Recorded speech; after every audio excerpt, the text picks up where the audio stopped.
With you. And with your spirit. A reading from the Holy Gospel according to Saint Mark. Glory to you, O Lord. Jesus departed from there and came to his native place, accompanied by his disciples.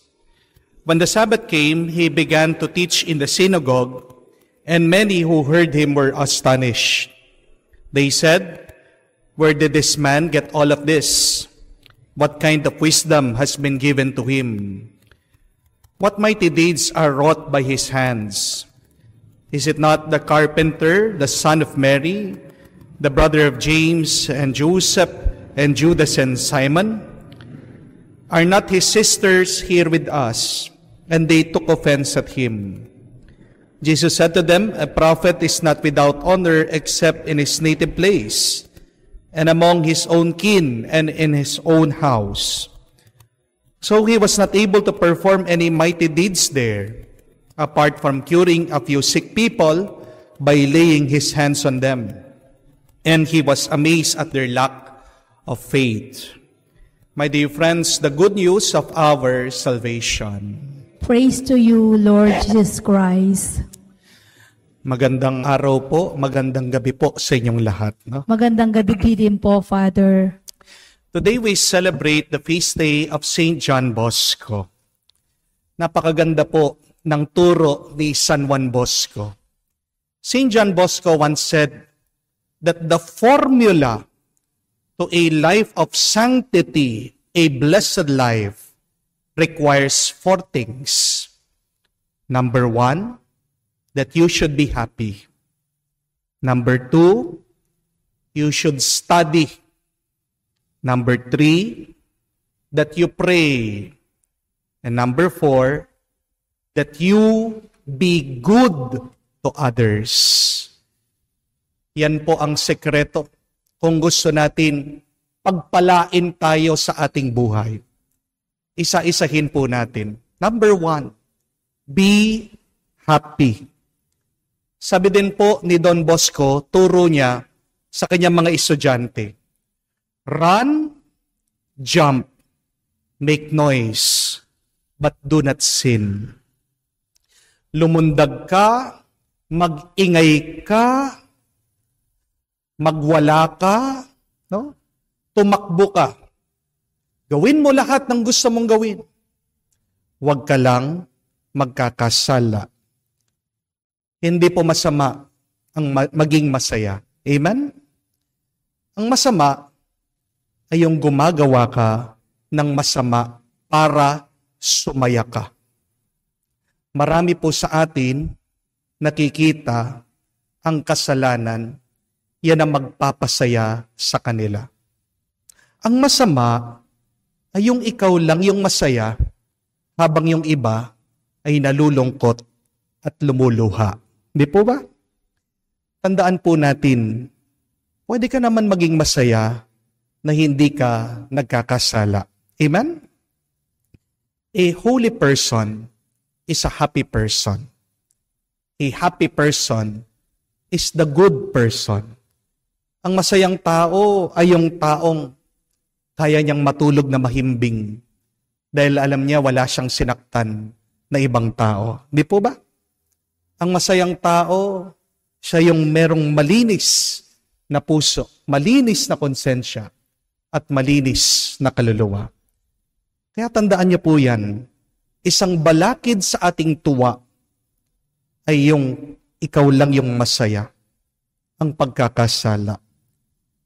Nobody causes our unhappiness, only us.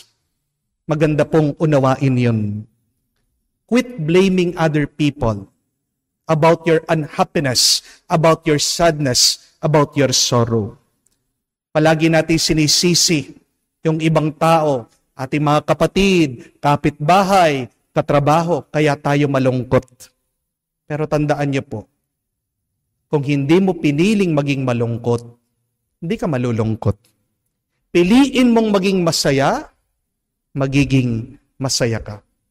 Happiness is always a choice.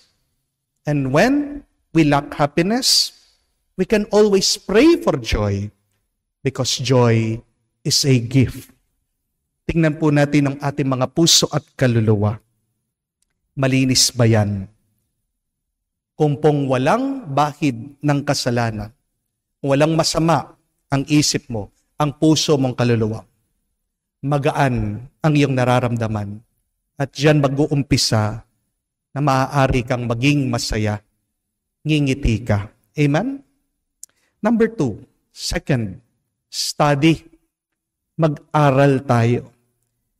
Hindi po tayo kailangan pumasok sa eskwela para mag-aral. How to study? Paano ba mag-aral? Simple lang po. You observe. Magmasid ka. Alam niyo po, maraming mga mayayaman na hindi naman nakatapos sa kanilang pinag-aralan. Marami ang umangat sa buhay na walang diploma. Di po ba? Hindi ibig sabihin, pag ikaw ay nakatapos ng kolehiyo o na pag-aaral, na magiging matagumpay ka na. Paano ba maging marunong? Paano ba matuto? Magmasid. Kailangan po marunong kang magtanong. Mag-obserba ka.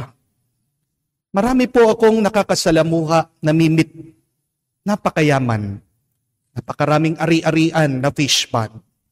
Hindi nakatapos sa pag-aaral. Pero paano po ba nagkaroon ng maraming lupain? Aba, nagpatulong sa mga ibang mayayaman. Nakialam, no? Nakinig. Pinag-aralan kung paano po ba sila makipag-business. Meron din pong yumaman sa pagko-construction. Hindi naman po engineer. Hindi naman po architect. Pero anong ginawa? Nakipagtrabaho.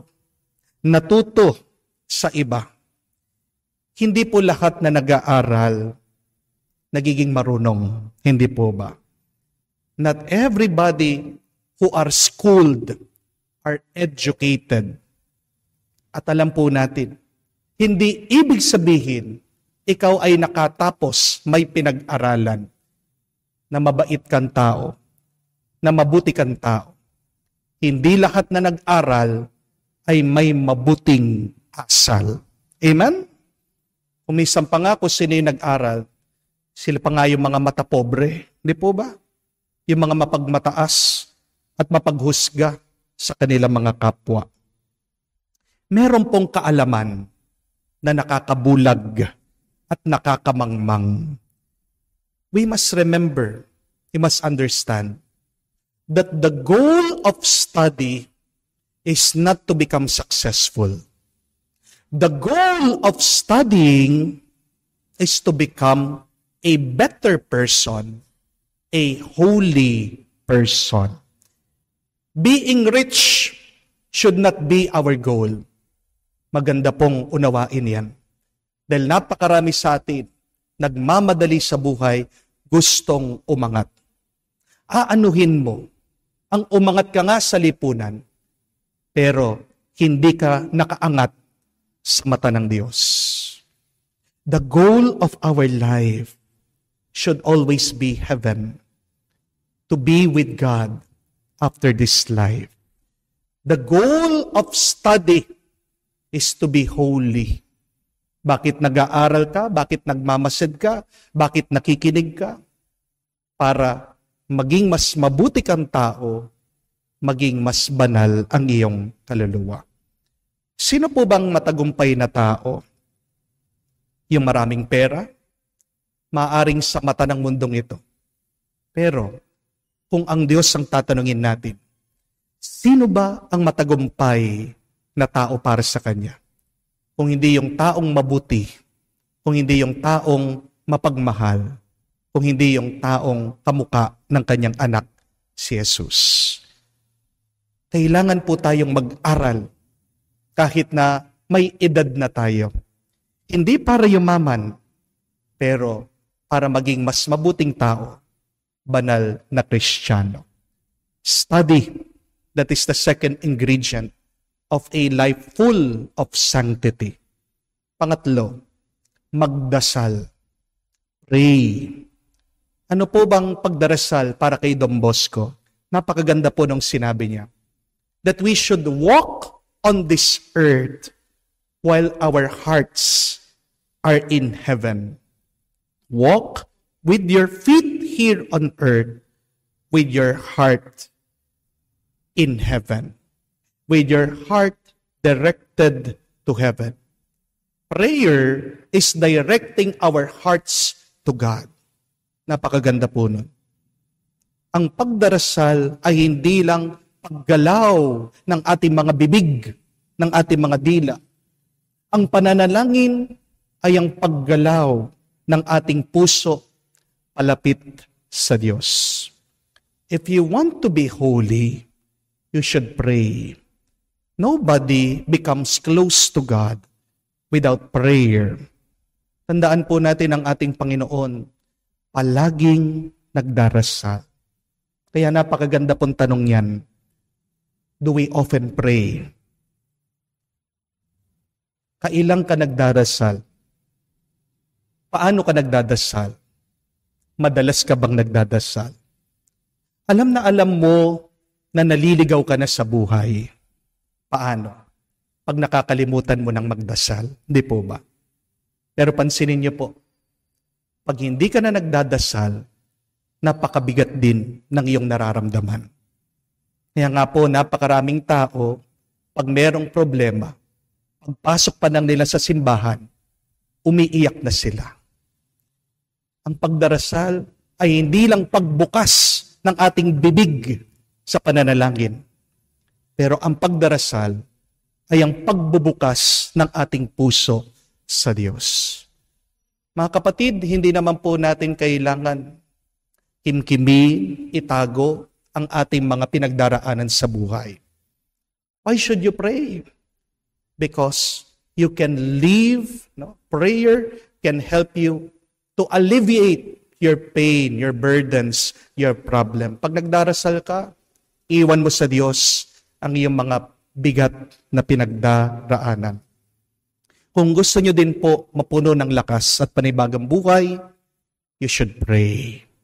Pang-apat po at kahuli-ulihan, be good to others. Isa rin pong napakahalagang turo, napakahalagang paalaala sa atin yan. Be good to others. May katotohanan po, di ba? Hindi naman ibig sabihin, mabait ka sa iba, magiging mabait na rin sila sa iyo. Napakarami po sa atin, ganyan yung karanasan, hindi po ba?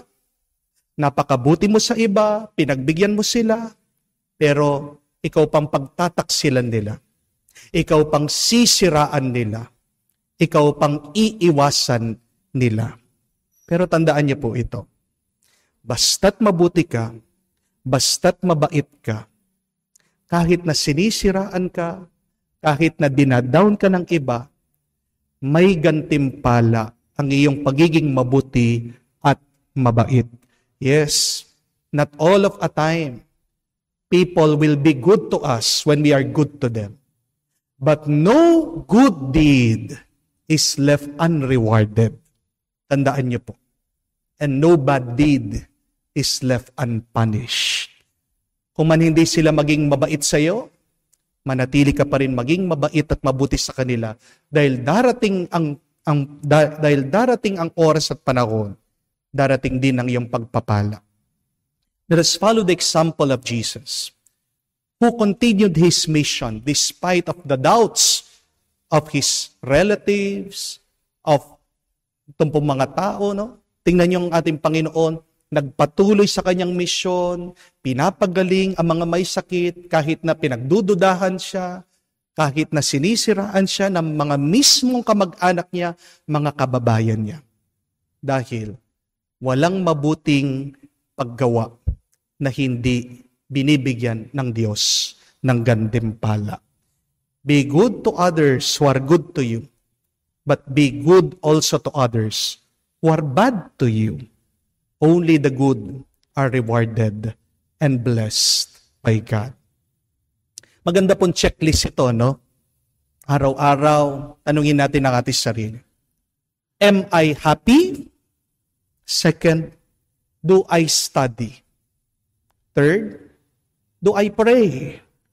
Fourth, am I good to others? Pag nakompleto po natin yan, alam natin na ang ating buhay ay isang pinagpalang buhay. Sabi po ni Don Bosco, do not try to excuse your faults, but correct them. Marami sa atin, napakarami natin dahilan, ayaw nating aminin ang ating mga kakulangan. Pero kung nakikita natin ang ating mga pagkukulang, habang may oras at panahon, kailangan nating ituwid. Kung malungkot ka, try to be happy. Kung ikaw ay matanda na, ayaw mo na mag-aral, try to better yourself. Kung ikaw ay nagkukulang sa pagdarasal, try your best to pray. Go back, present yourself in the presence of the Lord. At kung alam mo na may nasaktan kang tao, ask for forgiveness. Be good to others. Ito ang 4 na sangkap ng isang buhay na pinagpala. Alam natin ang ating pagkukulang, naway punuin natin habang may oras at panahon. Kung tayo po ay nahihirapan, God's grace is always available. Kaya nga po tayo ay magdasal sa misang ito, magpatulong, punuin ng pagpapala at grasya ng Diyos, at magtiwala din tayo ng santong ito si Don Bosco ay palaging nagdadasal para sa atin. Sabihin po natin, Don Bosco, ipanalangin mo kami ngayon at magpakailanman. Amen.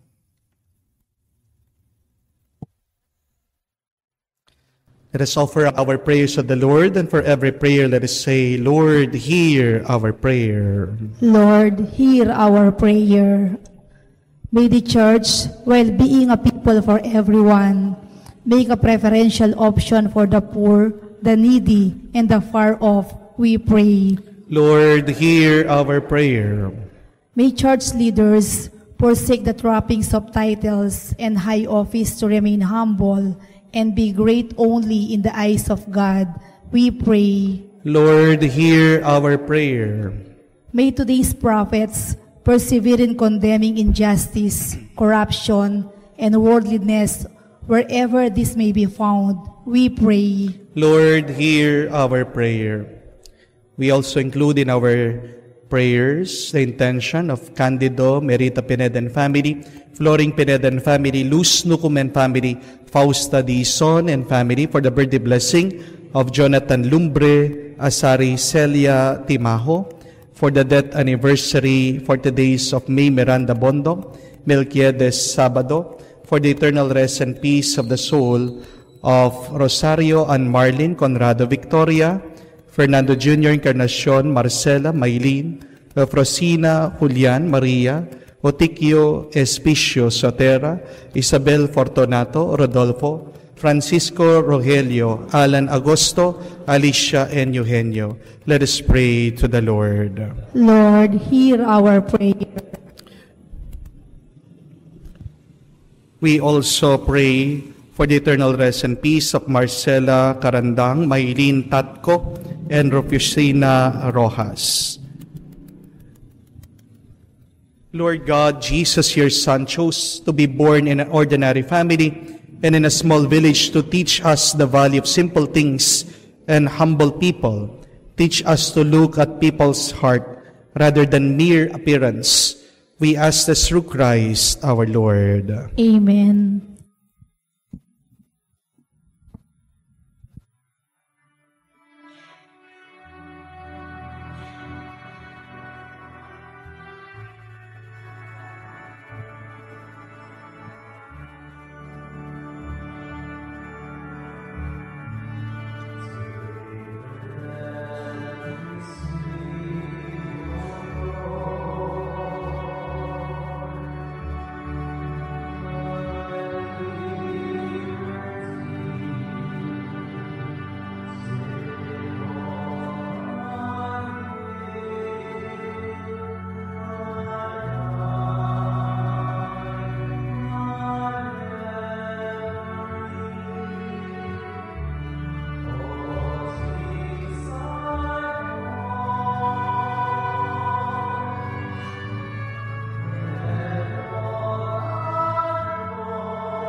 Pray now, my dear friends, that my sacrifice and yours be acceptable.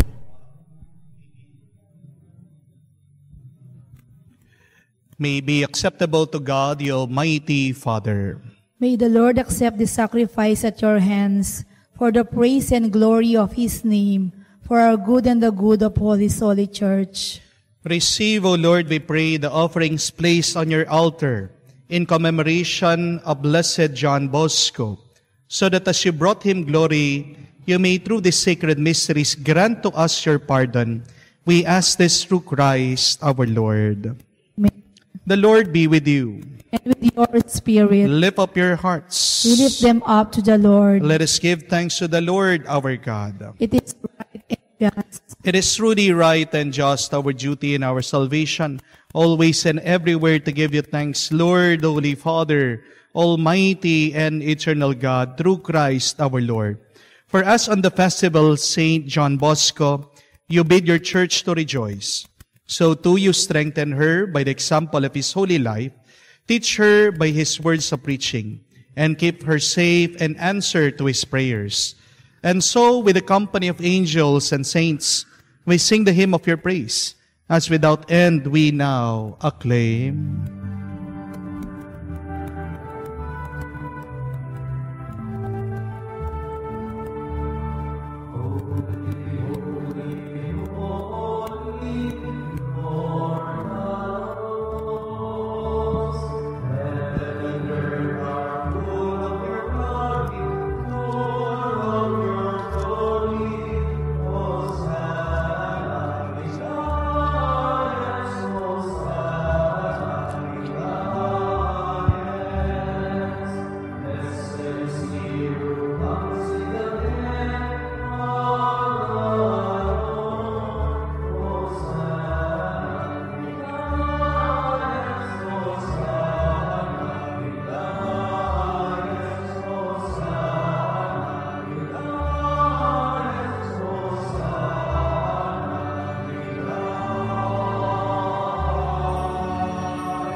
You are indeed holy, O Lord, the fount of all holiness. Make holy therefore these gifts, we pray, by sending down your Spirit upon them like the dewfall, so that they may become for us the body and blood of our Lord Jesus Christ. At the time when he was betrayed and entered willingly into his passion, he took bread and giving thanks, broke it, gave it to his disciples, saying, Take this, all of you, and eat of it, for this is my body which shall be given up for you.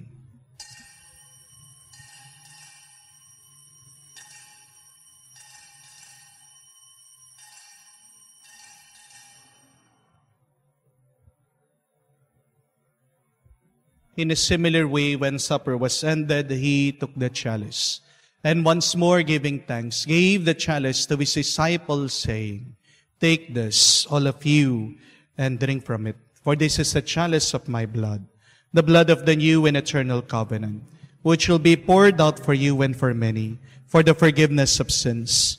Do this in memory of me.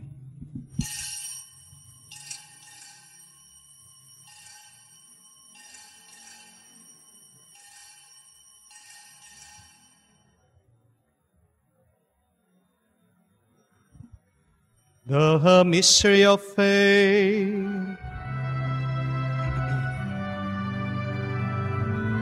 His death and resurrection, we offer you, Lord, the bread of life and the chalice of salvation, giving thanks that you have held us worthy to be in your presence and minister to you. Humbly we pray that partaking of the body and blood of Christ, we may be gathered into one by the Holy Spirit. Remember, Lord, your church spread throughout the world. Bring her to the fullness of charity, together with Francis, our Pope, Florentino, our Archbishop, and all the clergy. Remember also our brothers and sisters who have fallen asleep in the hope of the resurrection, and all who have died in your mercy. Welcome them into the light of your face. Have mercy on us all, we pray, that with the Blessed Virgin Mary, Mother of God, with Saint Joseph, her glorious spouse, with your blessed apostles, all the saints, Saint John Bosco, who have pleased you throughout the ages, may we merit to be co-heirs to eternal life, and may praise and glorify you through your Son, Jesus Christ. Through him, with him, in him, O God, Almighty Father, in the unity of the Holy Spirit, all glory and honor is yours forever and ever.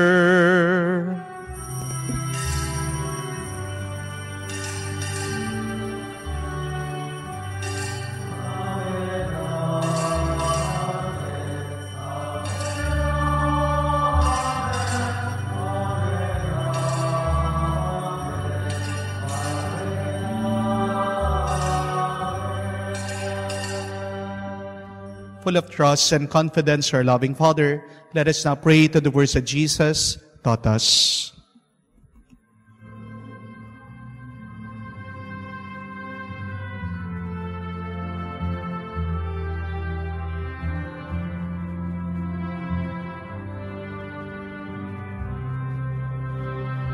He will graciously grant peace in our days, that by the help of your mercy, we may be always free from sin and safe from all distress, as we await the blessed hope and the coming of our Savior, Jesus Christ.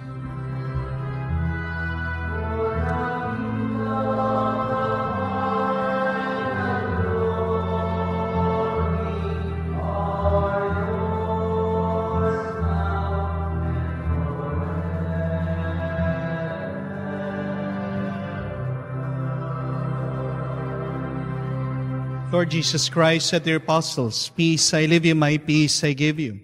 Look not on our sins, but on the faith of your church, and graciously grant her peace and unity in accordance with your will. For you who live and reign forever and ever. Amen. The peace of the Lord be with you always." Spirit. Let us offer each other the sign of peace. Peace with you, peace with you, peace with you.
My dear friends, behold our Lord and Savior Jesus Christ, our Lamb of God, the one who takes away the sins of the world. Blessed are we now called to be with him in the banquet of the Lamb. Lord, I am not worthy that you should enter under my roof, but only say the word, and my soul shall be healed.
Let us pray.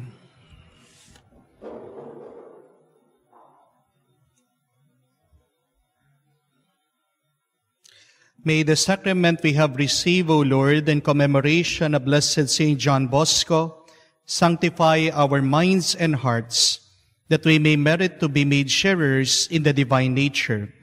We ask this through Christ our Lord. Bukas po ang ating misa, imbis na gabi ay umaga po. No? So paumanhin po dahil meron po kaming meeting ng gabi. Ang ating pong misa ay alas 7 po ng umaga bukas para po sa ating Thursday Mass. So sa inyo pong lahat, maraming salamat po, lalong-lalo na sa ating mga bisita.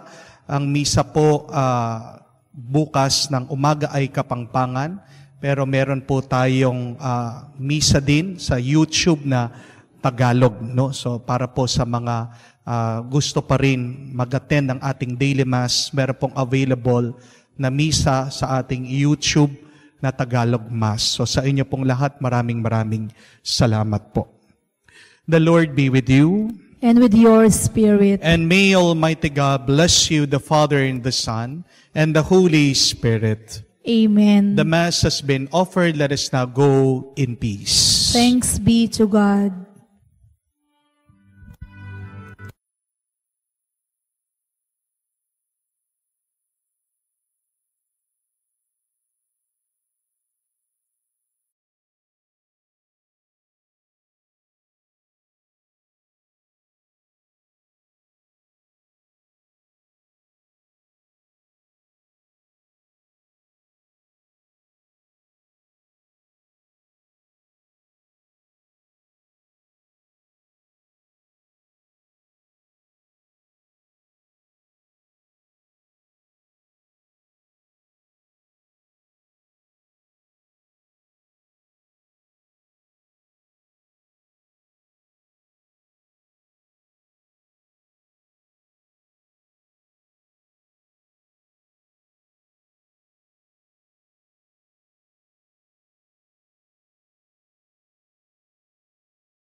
Sa ngalan ng Ama, ng Anak, at ng Espiritu Santo. Amen. Sumainyo ang Panginoon. At sumainyo rin.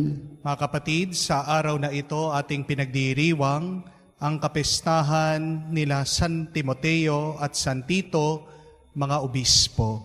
At tayo ay lumalapit muli sa kabanal-banalan na puso ni Jesus. Naway maging totoo, puno ng pagmamahal, tapat ang ating mga kalooban, kung paano ang ating Panginoon ay naging puno ng katapatan, pagmamahal sa Kanyang Ama. Sa napakaraming beses na kung saan tayo ay nanatili sa ating mga iba't ibang pagkukulang, tayo'y palaging nahuhulog sa tukso, nanatili sa kadiliman ng kasamaan. Sa mga pagkakataon na tayo'y lumayo sa Diyos, at kung alaman natin ang Kanyang kagustuhan, hindi natin tinupad sa ating buhay. Hilingin muli natin ang Kanyang awa, patawarin sana tayo sa ating mga kasalanan, para tayo'y muling maging karapat dapat makatanggap sa Kanya sa mga banal na misteryo. Inaamin ko sa makapangyarihang Diyos at sa inyo mga kapatid, na lubha akong nagkasala sa isip, sa salita, sa gawa at sa aking pagkukulang.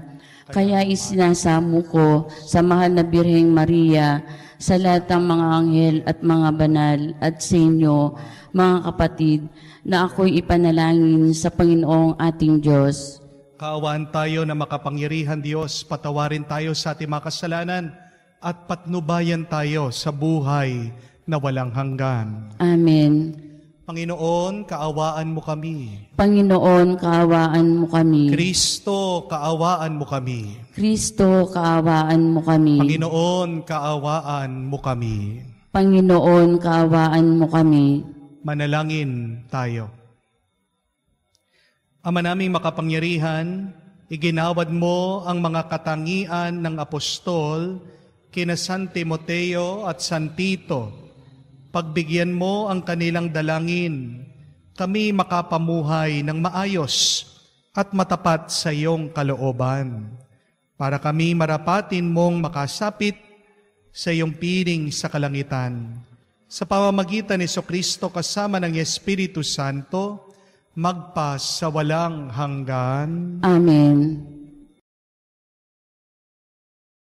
Ang simula ng ikalawang sulat ni Apostol San Pablo kay Timoteo.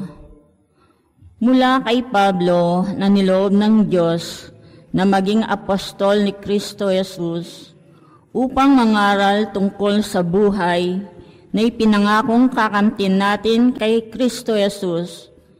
Kay Timoteo na minamahal kong anak, sumayo nawa ang pagpapala, ang habag at kapayapan mula sa Diyos Ama at kay Kristo Jesus na ating Panginoon. Nagpapasalamat ako sa Diyos na pinaglingkuran ko ng tapat tulad na ginawa ng aking mga ninuno. Tuwing alalahanin kita sa mga panalangin araw at gabi, sabik na akong makita ka upang malubos ang aking kagalakan, lalo na kapag naalala ko ang iyong pagluha. Hindi ko nakalimutan ang tapat mong pananampalataya, katulad ng pananampalataya ng iyong Lola Loida at ni Eunice na iyong ina. Natitiyak kong taglay mo pa ngayon ang pananampalatayang yon. Dahil dito, ipinaalala ko sa iyo na maging masigasig ka sa pagtupad sa tungkuling tinanggap mo sa Diyos nang ipatong ko ang aking mga kamay sa ulo mo. Sapagkat hindi espiritu ng kaduwagan ang ibinigay sa atin ng Diyos, kundi espiritu ng kapangyarihan, pag-ibig at pagpipigil sa sarili. Kaya't huwag mong ikahiya ang pagpapatuto tungkol sa Panginoon o aking pagkabilanggo dahil sa Kanya. Sa halip, makihati ka sa kahirapan dahil sa mabuting balita sa tulong ng Diyos. Ang salita ng Diyos. Salamat sa Diyos. Sa lahat ay pinahayag, gawa ng Poong nagligtas. Sa lahat ay pinahayag, gawa ng Poong nagligtas. Purihin ng Panginoon, awitan ng bagong awit. Panginooy papurihan, nitong lahat sa daigdig. Sa lahat ay pinahayag, gawa ng Poong nagligtas. Awitan ang Panginoon, ngalan niya ay purihin. Araw-araw ang ginawang pagliligtas ay banggitin. Kahit saan ipahayag na Poon ay dakila, sa madla ay ipahayag ang dakila niyang gawa. Sa lahat ay ipahayag, gawa ng Poong nagligtas. Panginoon ay purihin ng lahat sa daigdigan. Purihin ng lakas niya ang kanyang kabanalan. Ang pagpuri ay yukol sa pangalan niyang banal. Sa lahat ay ipinahayag, gawa ng Poong nagligtas. Panginoy siyang hari, sa daigdig ay sabihin, sanlibot ay matatag na, kahito ay ugain. Sa paghatol sa nilikha, lahat ay pantay sa paningin. Sa lahat ay pinahayag, gawa ng Poong nagligtas.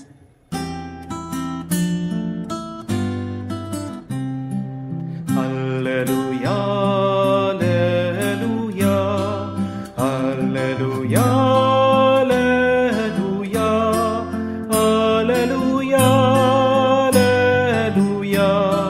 alleluia, alleluia, alleluia, alleluia, alleluia, alleluia. Ikaw, Kristo, ay sinugo upang sa dukay magturo, magpalaya sa bilanggo. Alleluia, alleluia. Sumainyo ang Panginoon. At sumainyo rin. Ang mabuting balita ng Panginoon ayon kay San Marcos. Papuri sa iyo, Panginoon. Nung panong yun, sinabi ni Jesus sa mga tao, ang paghahari ng Diyos ay may tutulad sa isang naghahasik ng binhi sa kanyang bukid. Pagkatapos niyon, magpapatuloy siya sa kanyang pang-araw-araw na gawain.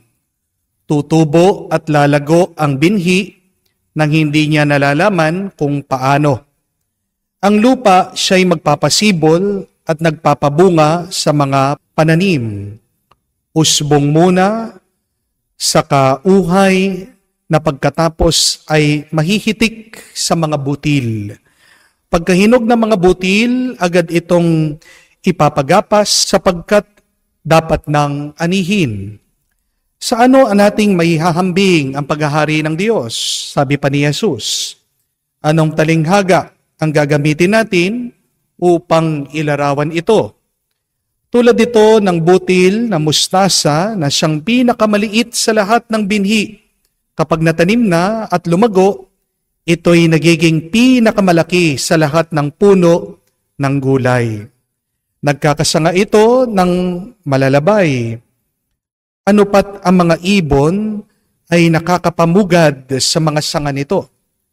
Ang salitang ipinangaral ni Jesus sa kanila sa pamamagitan ng maraming talimhaga tulad nito, ayon sa makakaya ng kanilang pag-uunawa.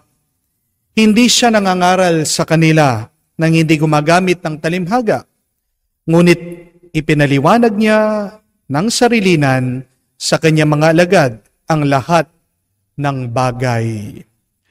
Mga kapatid, ang mabuting balita ng ating kaligtasan. Pinupuri ka namin, Panginoong Hesukristo. Magandang araw po muli sa inyong lahat. Magandang araw po. Kung kayo po ay magda-diet o mag-e-exercise ng isang araw, papayat po ba kayo agad? May makikita ba kayong pagbabago sa inyong waistline? Di ba wala? Kung kayo po ay mag-aaral ng isang araw, tatalino ba kayo agad? Magiging mas marunong ba kayo? Di ba hindi? Kung ikaw ay magtatrabaho ng isang araw lang, ikaw ba ay yayaman? Ikaw ba ay magkakaroon ng maraming pera agad? Ikaw ba ay magtatagumpay agad sa buhay? Di ba hindi? Makikita niyo po dito mga kapatid na hindi tayo agad-agad magtatagumpay kung katatanim pa lang. Pero kung isang taon ka nang nagda-diet, kung isang taon ka nang nag-e-exercise, may makikita ka bang pagbabago sa iyong pangatawan? Papayat ka ba? Magiging mas matipuno ka? Di ba? Oo. Kung ikaw ay nag-aral na ng 10 taon, ikaw ba ay magiging eksperto at matalino? Di ba? Oo. At kung ikaw ay nagtrabaho ng 100 araw, tingin niyo po ba, magkakaroon kayo ng pera o ipon? Di ba? Oo. Mga kapatid, huwag nating ikumpara ang unang araw sa 100 araw natin. Do not try to find fruits just when you have planted first.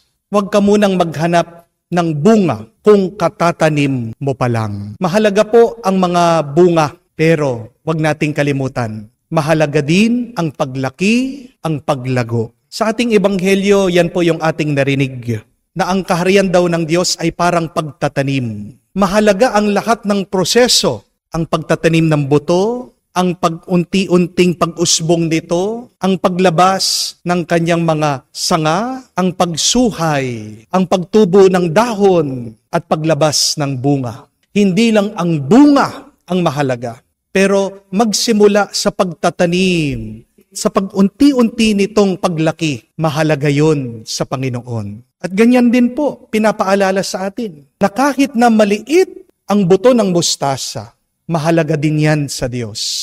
Kahit na maliit yan, pagdating ng araw, kung ikaw ay magtsatsaga, magpapasensya, magiging tapat, yan daw ay lalaki, pinakamalaking halaman sa lahat. We are reminded, my dear friends, that we must love growth in our lives, because where there is growth, there is life. And where there is life, there is God. Amen? Do not underestimate life just because there is no fruit. Huwag ka sanang malulungkot dahil wala kang nakikitang bunga sa iyong buhay. Pero matuwa ka, magalak ka, pag may nakikita kang pagbabago, at lalo kang matuwa kung ang pagbabago na nangyayari sa iyong buhay ay nagiging mas mabuti ang iyong kalagayan. Amen? The lack of fruit is not a sign of failing. Maganda pong maunawaan yan. As long as you are growing, that is success. Ano po ang tagumpay? Yan yung may nagbabagong mabuti sa iyong buhay. Ano ang tagumpay? Yan yung ikaw ay lumalago, lumalaki, at umaangat sa iyong kabuhayan. Nung puminsan, merong isang misis na lumapit sa akin. Umiiyak at kinekwento niya ang kanyang buhay. Nalaman niya ang kanyang asawa ay hindi naging tapat sa kanya. Kaya ito pong misis, walang ibang magawa ko hindi ang magrosaryo, magdasal. Sabi niya, Father, araw-araw akong nagro-rosaryo, nananalangin sa Diyos. Sa bawat pagro-rosaryo ko, umiiyak ako. Hanggang isang araw po, Father, napansin ko na ako'y nagro-rosaryo. Hindi na ako umiiyak, hindi na ako tumatangis. Wala nang luha na pumapatak sa aking mga mata.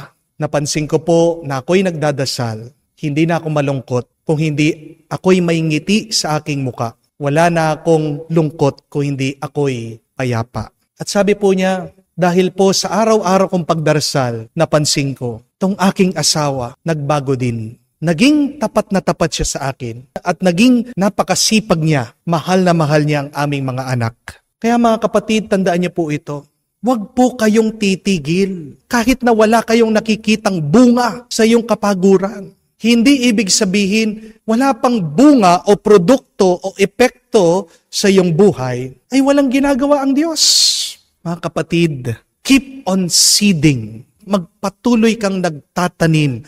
Huwag kang susuko. This is our challenge. Keep on seeding even if you are not seeing. Magtanim, magpagod, magtiyaga, lumaban, kahit na wala kang nakikita. Dahil kung nagpapatuloy ka sa mabuti mong ginagawa, kahit na wala kang nakikitang magandang bunga, isa lang ang tawag dyan, pananampalataya. Faith is continuing on, doing what is good and holy, trusting that someday God will give you a good fruit. Faith is continuing, knowing that someday God will reward you for your faithfulness. Amen? Magpatuloy ka magtanim kahit na wala pa ang bunga sa iyong paningin. Dahil ang buto ngayon, tandaan mo, yan ang puno, ang halaman at ang bunga ng kinabukasan. May napakaganda pong kasabihan na sinulat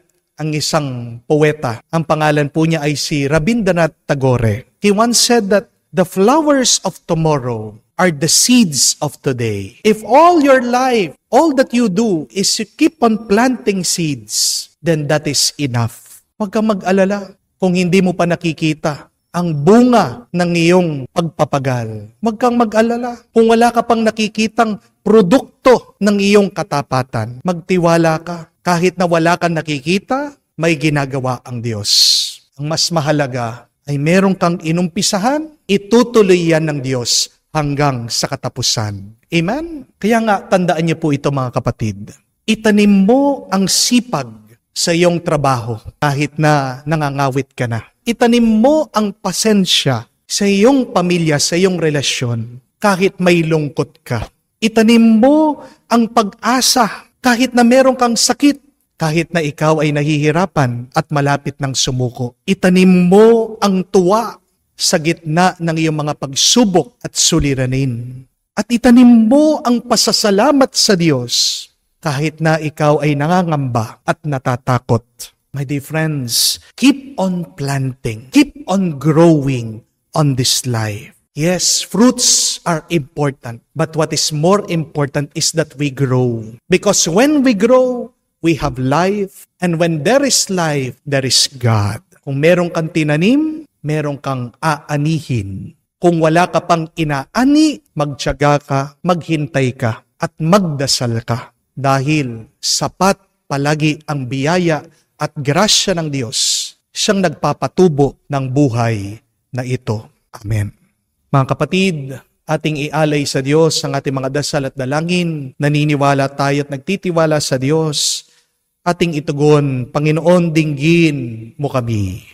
Panginoon, dinggin mo kami. Ang simbahan sa daigdig naway maging tulad ng mayamang lupa na nagbibigay bunga ng tig-100 ani. Manalangin tayo sa Panginoon. Panginoon, dinggin mo kami. Ang mga pinuno ng mga bansa naway mamuno sa pamamaraang kaya-aya sa Diyos at sa kanilang nasasakupan. Manalangin tayo sa Panginoon. Panginoon, dinggin mo kami. Ang mga hindi nasisiyasat ng mga ambisyon at pagkamakasarili, naway hindi makasagabal sa salita ng Diyos sa ating buhay.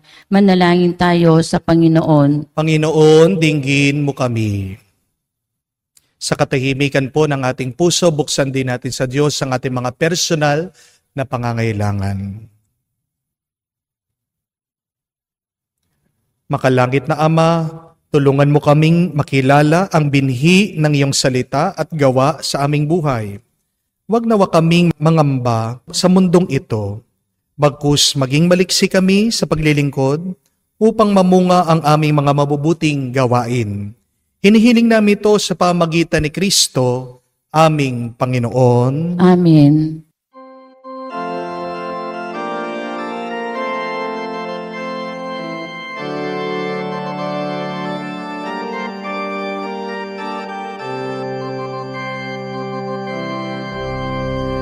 Maging tinapay ng aming tuwa, maging alat ng aming saya, maging kanta ng aming gala, maging katawan mo kami, Jesus.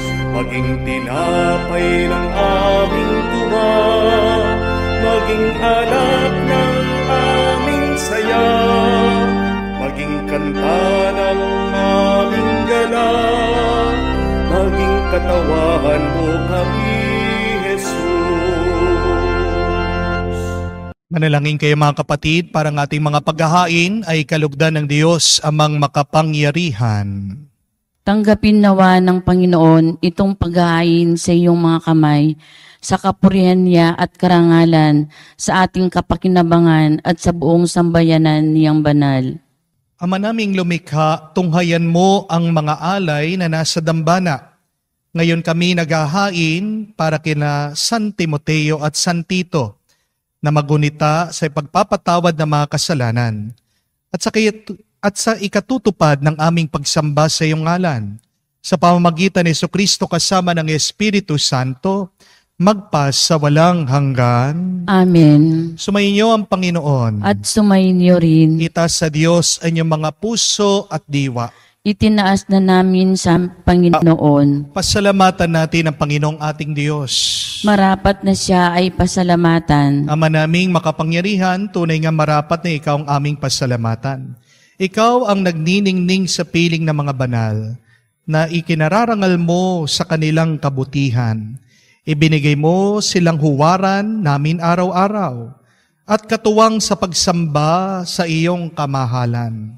Sa pamamagitan ng anak mong si Jesucristo, kami naliligid ng mga banal na tao. Sila'y mga saksi na sa pananalig sa iyo ay magaganap namin sa ikararangal mo. Kaya kaysa na mga anghel na nagsisiawit ng papuri sa iyo, walang humpay sa kalangitan, kami nagbubunyi sa iyong kadakilaan.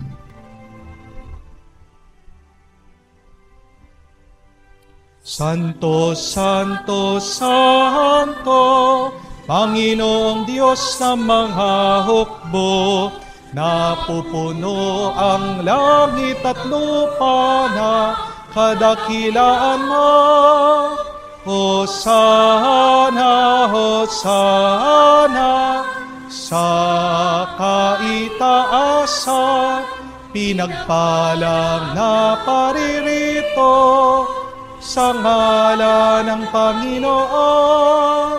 Hosana, Hosana, sa kaitaasan, Hosana, Hosana, sa kaitaasan.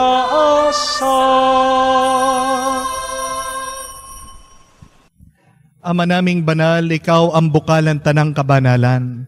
Kaya't sa pamamagitan ng iyong Espiritu, gawin mong banal ang mga kaloob na ito, upang para sa amin maging katawan at dugo ng aming Panginoong Hesukristo.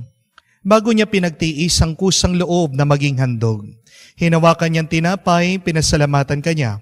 Pinaghati-hati niya iyon, inabot sa kanya malagad at sinabi, "Tanggapin ninyong lahat ito at kanin. Itong aking katawan na ihahandog para sa inyo."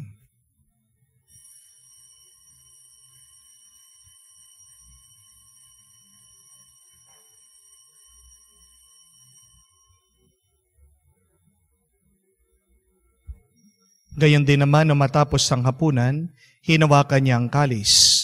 Muli kanyang pinasalamatan, inabot niya ang kalis sa kanya malagad at sinabi, "Tanggapin ninyong lahat ito at inumin. Itong kalis ng aking dugo, ng bago at walang hanggan tipan. Ang aking dugo na ibubuhos para sa inyo at para sa lahat, sa ipagpapatawad ng mga kasalanan. Gawin ninyo ito sa pag-aalaala sa akin."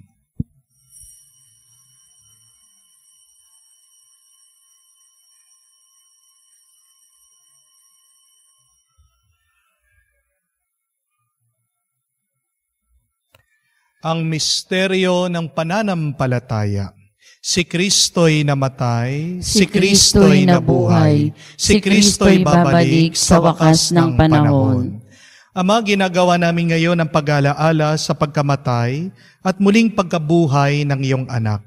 Kaya tinialay namin sa iyo ang tinapay na nagbibigay buhay at ang kalis na nagkakaloob ng kaligtasan. Kami nagpapasalamat dahil kami iyong minarapat na tumayo sa harap mo para maglingkod sa iyo. Sinasamo namin kami magsalo-salo sa katawan at dugo ni Kristo ay mabuklod sa pagkakaisa sa pamamagitan ng Espiritu Santo. Amalingapin mong iyong simbahan laganap sa buong digdig. Puspusin mo kami sa pag-ibig. Kay San Francesco, aming Papa, Florentino, aming Arsobispo, at ng Tanang Kaparian. Alalahanin mo rin ang aming mga kapatid na nahihimlay may pag-asang muling mabubuhay. Gayon din lahat ng mga pumanaw, kawan mo't sila't patuloyin sa iyong kaliwanagan. Kawan mo't pagindapating kaming lahat na makasalo sa buhay na walang wakas.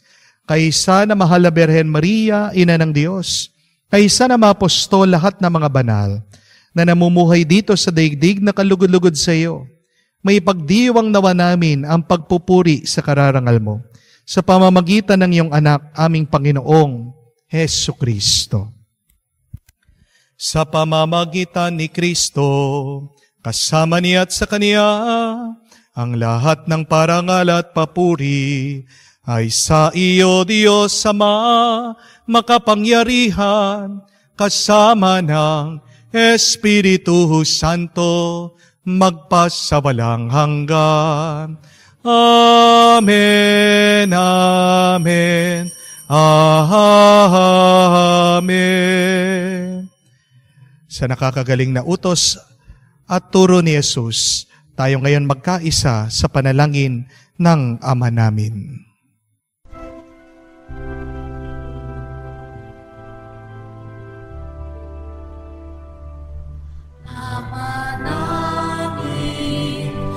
Sumasalangit ka, sambahin ang ngalan mo, mapasa amin ang kaharian mo, sundin ang loob mo dito sa lupa.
Hinihiling namin kami adya sa lahat na masama, pagkalooban ng kapayapaan na araw-araw, ligtas sa kasalanan, ilayo sa lahat ng kapamakan, samantalang aming pinanabikan ang dakilang araw ng pagpapahayag ng tagapagligtas naming si Hesu Kristo. Sapagkat iyo ang kaharian at ang kapangyarihan at ang kapurihan magpakailanman. Amen. Panginoong Hesu Kristo, sinabi mo sa iyong mga apostol, kapayapaan ang iniiwan ko sa iyo. Ang aking kapayapaan binibigay ko sa inyo. Tunghayan mo ang aming pananampalataya. Huwag ang aming pagkakasala. Pagkalooban mo kami ng kapayapaan at pagkakaisa ayon sa iyong kalooban. Kasama ng Espiritu Santo, magpa sa walang hanggan. Amen. Kapayapaan ng Panginoon ay laging sumainyo. At sumainyo rin. Magbigayan po tayo ng kapayapaan sa bawat isa. Peace be with you po. Kapayapaan po sa inyong lahat. Kordero ng Diyos, na nag-aalis ng mga kasalanan ng sanlibutan, maawa ka sa amin. Kordero ng Diyos, na nag-aalis ng mga kasalanan ng sanlibutan, maawa ka sa amin. Kordero ng Diyos, na nag-aalis ng mga kasalanan ng sanlibutan, ipagkaloob mo sa amin ang kapayapaan.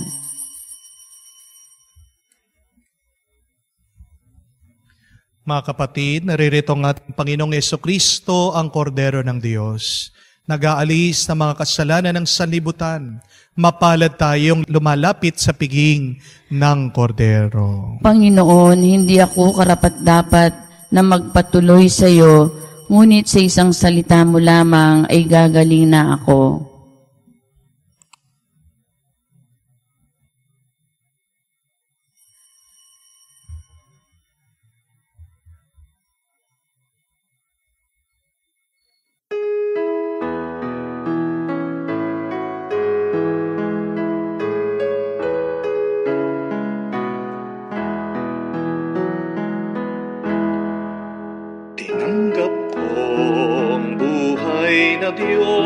Diyos, puso ko ay nakalahak.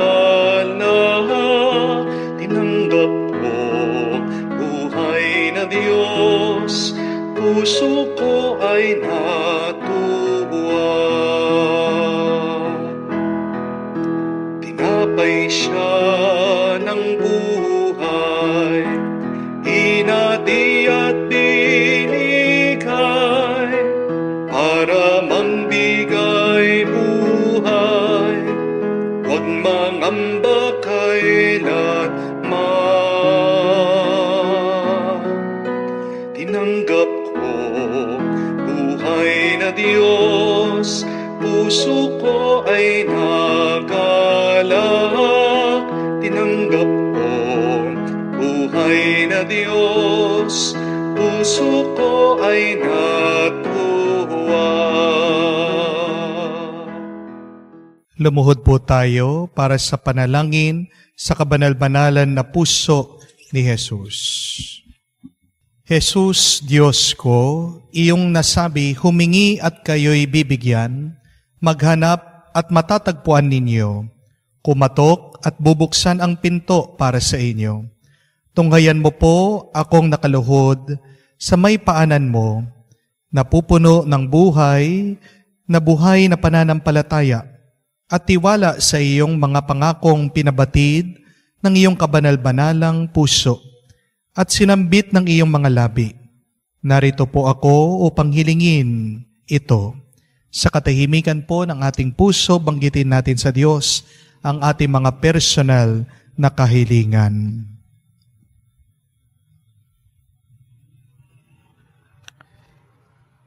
Kanino pa ako tutungo kung hindi sa iyo na ang puso ay pinagmumulan ng lahat ng grasya at kabutihan? Saan pa po ako maghahanap kung hindi sa baul na naglalaman ng kayamanan ng iyong habag? Saan pa po ako kakatok kung hindi sa pinto kung saan binibigay ng Diyos ang sarili niya sa amin at kung saan kami makakapunta sa Diyos? Sa iyo po ako dumudulog, puso ni Jesus. Sa iyo po ako nakakatagpo ng aliw kapag nahihirapan, pagtatanggol kapag inuusig, lakas kapag nabibigatan sa pagsubok, at liwanag sa dilim at pagdududa. Minamahal kong Jesus, maigting po akong naniniwala na kaya mong ipagkaloob ang biyaya na aking hinihiling. Kailanganin man ito ng isang himala. Naisin mo lamang ito at matutupad na ang aking panalangin. Inaamin kong ako'y hindi karapat-dapat sa iyong mga biyaya. Ngunit hindi ito dahilan para panghinaan ako ng loob. Ikaw ang Diyos ng habag at hindi mo tatanggihan ang isang pusong nagsisisi. Tingnan mo nawa ako ng may habag at mababatid ng iyong puso sa aking mga kasiraan at kahinaan ang dahilan upang pagkaloob ang aking mga panalangin. O banal na puso, anuman ang iyong pasya sa aking hiling, hindi po ako titigil na sambahin, ibigin, purihin, at pagsilbihan ka. Jesus ko, ikalugod mo nawang tanggapin ang pagsasagawa ko ng ganap ng pagsang-ayon sa mga atas ng iyong kaibig-ibig na puso, na aking tunay na hinahangad na matupad. Kasama ng iyong sangnilikha, magpakailanman. Kabanal-banalang puso ni Jesus, alam kong may iisang bagay na hindi mo kayang gawin, ang mawalan ng habag sa mga naghihirap o nababalisa. Tignan mo po ako, nagmamakaawa po ako. Minamahal kong Jesus, ipagkaloob mo ang grasyang aking hinihiling sa iyo sa pamamagitan ng kalinis-linisang puso ng iyong dalamhating ina. Pinagkatiwala mo po ako sa Kanya bilang Kanyang anak at ang Kanyang mga panalangin ay napakamakapangyarihan sa iyo. Amen. Kabanal-banalang puso ni Jesus, maawa ka sa amin. Kalinis-linisan na puso ni Maria, ipanalangin mo kami. Tumayo po tayo. Manalangin tayo. Ama namin mapagmahal, kami nagsipakinabang at dumalangin ang pinanaligan ng uliran naming si San Timoteo at San Tito ay maipahayag namin ang tinuro nila ay magawa naming ganapin sa pamamagitan ni Jesucristo kasama ng Espiritu Santo magpa sa walang hanggan. Amen. Napakahalagang aral. Do not compare your first day to your 100 days. Huwag mong ikukumpara ang iyong pag-uumpisa sa iyong katapusan. Kung ikaw ay nagtatanim ng mabuti, ikaw ay aani ng mabuti. Kung wala kang nakikitang bunga, manalig ka at magtiwala ka. Dahil tandaan natin, wala namang naitanim na mabuti na hindi hahayaan na masayang, mawala at masira ng Diyos. Sa gitna ng ating mga maraming masasamang karanasan, magpatuloy tayong magtanim, magtiyaga para sa mabuti at banal. At hayaan natin ang Diyos sa Kanyang grasya, siyang magpatubo. Darating ang araw, mararanasan natin, makakamtan natin at matatanggap natin ang bunga ng ating kapaguran, ang bunga ng ating mga katapatan. Sumayin niyo ang Panginoon. At sumayin niyo rin. At kayo ay basbasan ng Diyos sa makapangyarihan sa ngalan ng Ama, ng Anak, ng Espiritu Santo. Amen. Ang ating misa ay natapos na. Humayo kayo sa kapayapaan ni Kristo. Salamat sa Diyos.